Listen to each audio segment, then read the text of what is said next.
super saya natin kanina sa paggala.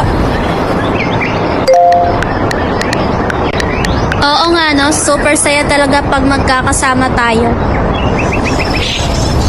Super duper agree. Sobrang saya kanina sa paggala, no? Bili ng fries and burger.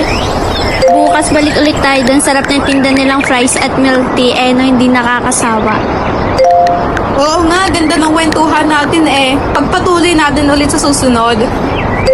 Ay, wait lang. Parang di yata active si Rian ngayon. Hindi rin siya nagsising ngayon sa GC nating tatlo.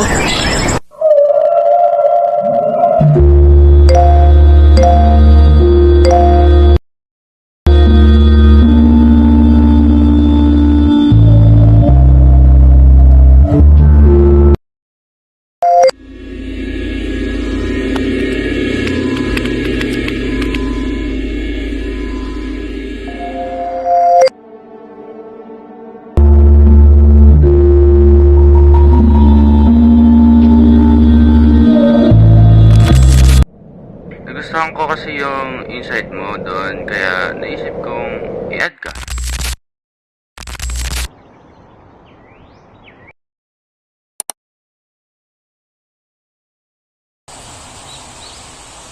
Uy, Ellie, kamusta ka na?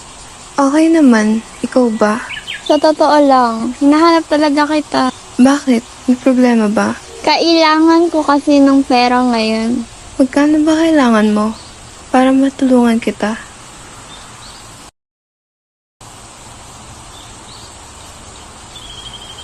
$5,000 kasi kailangan ko ngayon. Pwede mo ba akong mapautang ngayon? Meron akong dala ngayon na 5K. Pero kailangan ko ito bukas. Bukas na bukas, ipapadala ko iyon sa'yo. Salamat.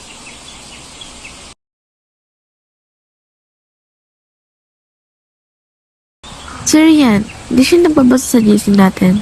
Bakit kaya? Siguro tingnan na lang natin. Kaya nga tara maglakad-lakad muna tayo.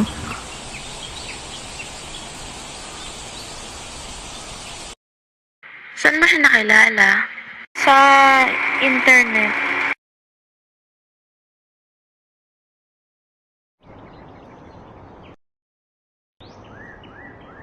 Uy, Rian. Yung pera na inutang mo, kailangan ko na. Ay, pasensya na pero wala pa rin yung pera ko eh. Sabi mo sa akin bukas na bukas babayaran mo na ako. Pasensya na pero hindi ko muna talaga mababayaran yung pera na hiniram ko sa'yo. Pasensya talaga.